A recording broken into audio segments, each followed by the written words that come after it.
Sorry. Usually I get this all set up well before. Things have been kind of tumultuous in my life. There are still boxes all over the place. And I reach for things that would be my everyday, and my everyday is all different now. Calm down. Take your time. Sleep on it. Just be patient. Don't just do something. Sit there. Wait for everything to calm down. Then you can decide what to do, right? That would be the wisest, the most sensible course of action. Do nothing just yet. I'm sure the Buddha had something to say about it, or the Tao or something, because they're always talking about not doing or not being or not attaching. Oh, here it is. Here's Stephen Mitchell's translation of the Tao Te Ching by Lao Tzu. The ancient masters were profound and subtle. Their wisdom was unfathomable. There's no way to describe it. All we can describe is their appearance. They were careful as someone crossing over an iced-over stream,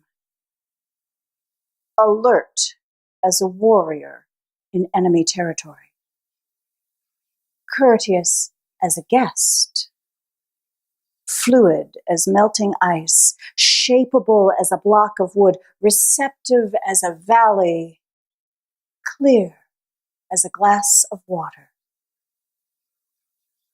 Do you have the patience to wait till your mud settles and the water is clear? Can you remain unmoving till right action arises by itself? The master doesn't seek fulfillment. Not seeking, not expecting. She is present and can welcome all things. So says Lao Tzu. And according to him, it sounds like you should be cautious.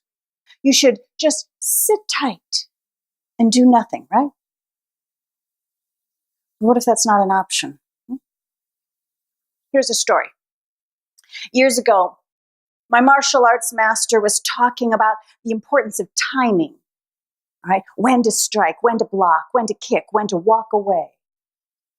And all of us students, we were very eager. We listened attentively and we nodded appreciatively. It's better not to respond right away. Just because something comes up doesn't mean you need to deal with it right then. He was talking about conflict, argument with another person. He likened the whole situation to mud. Say you get mud on your coat. If you try to wipe it away right then, it just smears all over and makes more of a mess. But if you wait until it dries, then you can just easily brush it off. If someone is unhappy and wants to argue, it's better to just walk away and wait for them to settle down. Wait for the mud to dry and then deal with it. Ah, all of us students were so happy. We all nodded. Ah, and we turned our heads. We looked thoughtful. Ah, mud. But there was something nagging at me. How much laundry had he really done? Because I'd done a lot of laundry, and I knew that, yes, mud is easier to brush off when it's dry, but there's a whole lot of other substances that get worse if you wait to clean them up. Things that stain, things like, blueberries and blood. If the mess is mud, yeah, let it dry.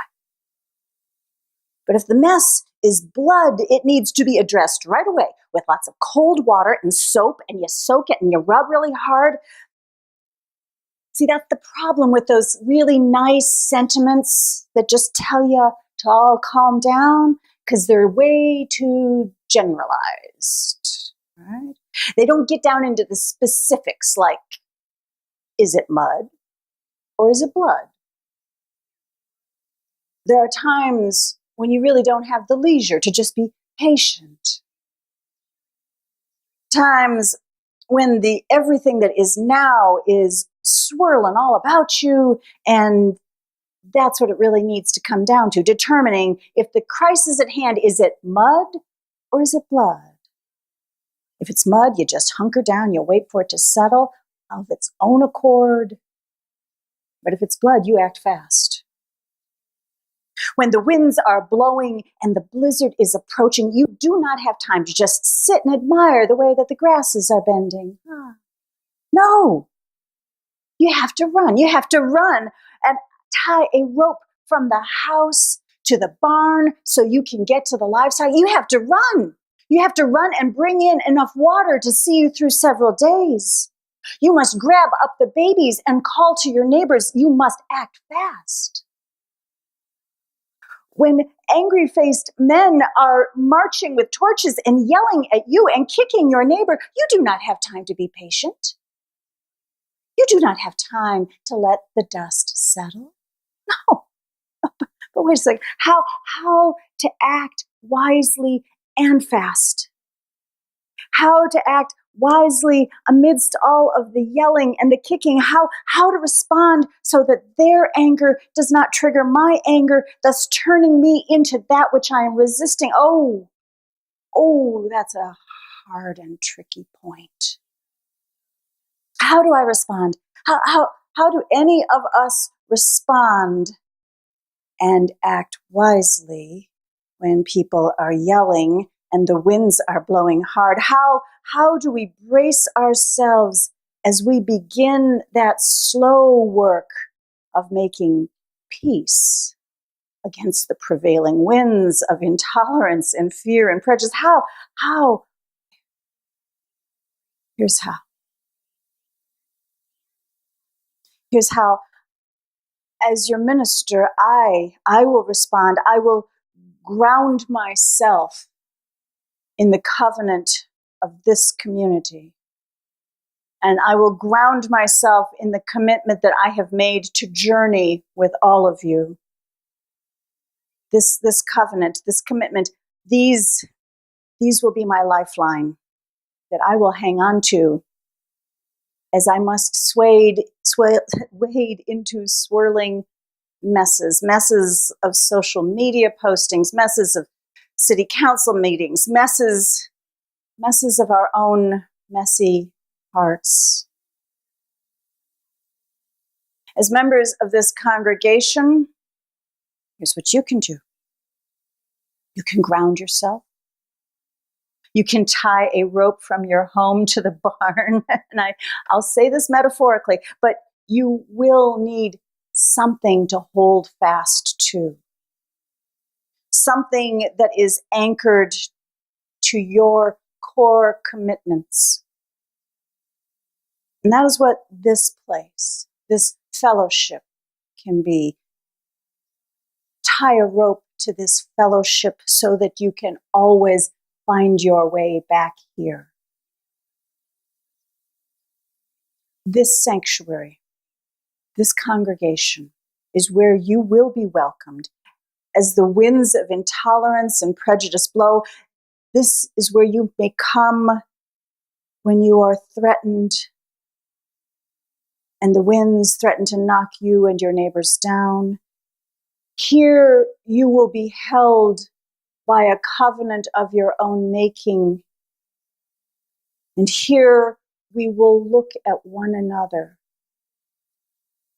searching for that spark of divinity that resides in each. Here we will ride out the storms together and gather the strength to go out and plant gardens together. Here we will do that steady, hard work of speaking our truths and then listening carefully, honoring our highest commitments and examining and undoing the old ways that are oppressing all of us. This fellowship is not a bunker. It's a place of transformation. It's a barn, a place where birth and renewal takes place. It's a place where we come to change and be changed. And yet this place is solid amidst the change. It's been here for 67 years. It's built by courageous people for courageous people like you. This place is meant to be one of the solid anchors to which you tie a lifeline.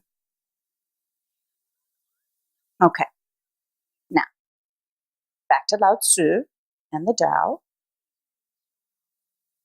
Truthfully, what Lao Tzu is telling us about those ancient masters, those ancient wise ones, what he says that we should aim for is we should act from a place of stillness within ourselves. Don't wait for the rest of the world to calm down, but have a calm center within. And that's another reason why we come here. Every Sunday, we come to sit for just a moment. We come to allow the internal mud to settle down so that we can see our own selves more clearly, know who we are and why we must act.